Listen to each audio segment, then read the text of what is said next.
نحمده ونصلي ونسلم على رسوله الكريم اما بعد فاعوذ بالله من الشيطان الرجيم بسم الله الرحمن الرحيم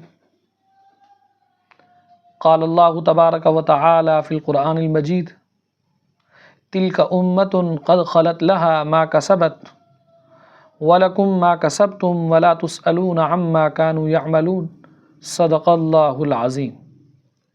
سامعین و ناظرین، آج کے درس کے اندر ہماری گفتگو کا عنوان ہے میت کی تدفین والے دن میت کے گھر کھانے کا اہتمام کرنا کیسا ہے۔ کیونکہ معاشرے کے اندر یہ ہوتا ہے اگر کسی کے گھر میں میت ہو جائے تو کئی کہتے ہیں میت کو دفنانے کے فوراً بعد گھر میں کسی میٹھی چیز سوجی وغیرہ پر دعا کروا کر بچوں کو کھلانا چاہیے۔ آیا کہ درست ہے؟ یاد رکھیے فوتگی والے دن میت کے اہل خانہ غم سے دو چار ہوتے ہیں اور میت کی تکفین و تدفین میں بھی مشغول رہتے ہیں اور اس وقت انہیں کھانے پینے کا خیال نہیں رہتا۔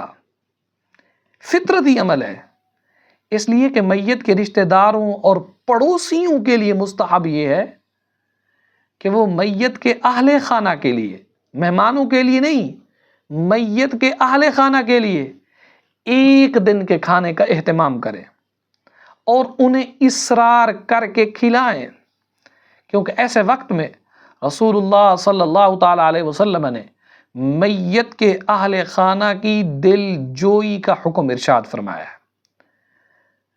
حدیث مصطفیٰ ہے، حضرت عبداللہ بن جعفر رضی اللہ تعالی عنہ راوی ہیں، فرمایا کہ جب غزوہ موتا سے حضرت جعفر بن ابی طالب رضی اللہ تعالی عنہ کی شہادت کی خبر آئی تو رسول اللہ صلی اللہ تعالی علیہ وسلم نے فرمایا جعفر کے گھر والوں کے لیے کھانا تیار کرو، کیونکہ ان پر ایسی مصیبت نازل ہوئی ہے کہ انہیں کھانے کا ہوش نہیں ہے۔ علامہ نظام الدین علیہ الرحمہ آپ لکھتے ہیں حمل الطعام الى صاحب المصیبت والاکل معهم فی اليوم الاول جائز لشغلهم بالجہاز وبعدہ یکرہ کذا فی التتار خانیہ۔ اس کا ترجمہ یہ ہے میت والوں کے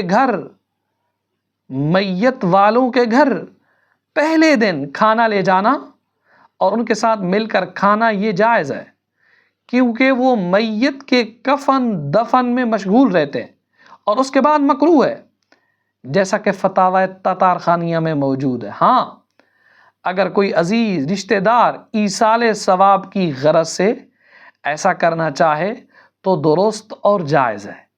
ایصال ثواب مستحب اور مستحسن امر ہے، شرعاً واجب نہیں ہے۔ زیادہ بہتر یہ ہے کہ کھانا یا جو کچھ بھی ایصال ثواب کیا جا رہا ہے وہ فقراء مساکین کو دیا جائے۔ تعزیت کرنے والوں کے لیے بطور ضیافت کھانے کا اہتمام کرنا مکروہ ہے۔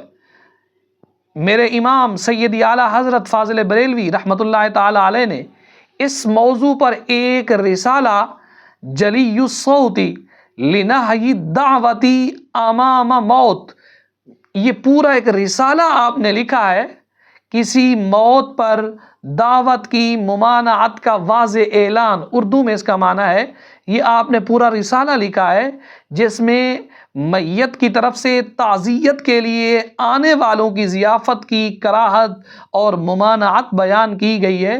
اس کے تحت اہم باتیں درج ذیل ہیں۔ تعزیت کرنے والوں کے لیے اہل میت کا ضیافت کرنا، کھانا پکانا بالاتفاق یہ روایات مکروہ ہے، اس لیے کہ مصیبت میں مشغول ہونے کی وجہ سے اس کا اہتمام ان کے لیے دشوار ہے اور کشف الغطا میں ہے۔ یہ جو رواج پڑ گیا ہے کہ تیسرے دن اہل میت وہ کھانا پکاتے ہیں اور اہل تعزیت اور دوستوں کو بانٹتے کھلاتے ہیں. فرمایا بامر ضرورت، بالکل ضرورت کے لیے، ضرورت کی حد تک آپ پکا سکتے ہیں. اس قدر کی ضیافتیں کرنا، عالیشان دعوتیں کرنا، یہ ناجائز اور ممنوع ہے. خزانہ میں کتاب کا نام ہے، اس بات کی تصریح ہے کہ شرع میں ضیافت خوشی کے وقت رکھی گئی ہے، مصیبت کے وقت نہیں رکھی گئی، اور یہی جمہور کے نزدیک مشہور ہے. مزید لکھا، فرمایا میت کے یہاں جو لوگ جمع ہوتے ہیں اور ان کی دعوت کی جاتی ہے، اور اس کھانے کی تو ہر طرح ممانعت ہے، اور بغیر دعوت کے جمعراتوں، 40ویں، 6 ماہی، برسی میں جو بھی بنایا جاتا ہے، جو بھی سسٹم کیا جاتا ہے، وہ اغنیاء کو بانٹا جاتا ہے. یہ بھی بے معنی ہے، مگر اس کا کھانا منع نہیں ہے. کوشش کریں اگر آپ نے ایصال ثواب کرنا ہے تو غربا کو کھلائیں، مساکین کو کھلائیں، فقراء کو دیں، ضرورت مندوں کو دیں، جن کے گھر کھانا بنتا نہیں ہے وہاں دے کر آئیں. تو اس لیے ان چیزوں کا خیال رکھنا ضروری ہے. جاہلانہ رسموں کے اندر نہیں پڑنا چاہیے. دیکھا دیکھی، اچھا جی اس نے مرگ کے اوپر 4 دیگیں بنائی ہیں تو اب میں تو 5 بناؤں گا. کیوں جی؟ لوگ کیا کہیں گے؟ او بھائی لوگوں کو گولی مارو، لوگوں کو کیا کرنا ہے. اچھا جی اس نے جب مرگ ہوئی تھی تو اس نے 4 دیگیں جو ہے نا کٹے کی بنائی تھی، کٹے کا گوشت بنایا تھا، لہٰذا ہم مٹن بکرے کی بنا لیتے ہیں. او بھائی ان چکروں میں مت پڑو. ایصال ثواب کرنا ہے تو بالکل سادگی کے ساتھ آپ کریں، اور لوگوں کی باتوں کا خیال چھوڑ دیں. لوگ کیا کہیں گے؟ آپ ان کو سونے کے نوالے اور لقمے بھی ان کے منہ کے اندر ڈالیں نا، لوگوں کے منہ میں. لوگوں نے باتیں پھر بھی کرنی. آپ رب کو راضی کرنے کی کوشش کریں اور میت کے ایصال ثواب کا اہتمام کریں. دعا ہے اللہ کی بارگاہ میں اللہ ہمیں عمل کی توفیق عطا فرمائے.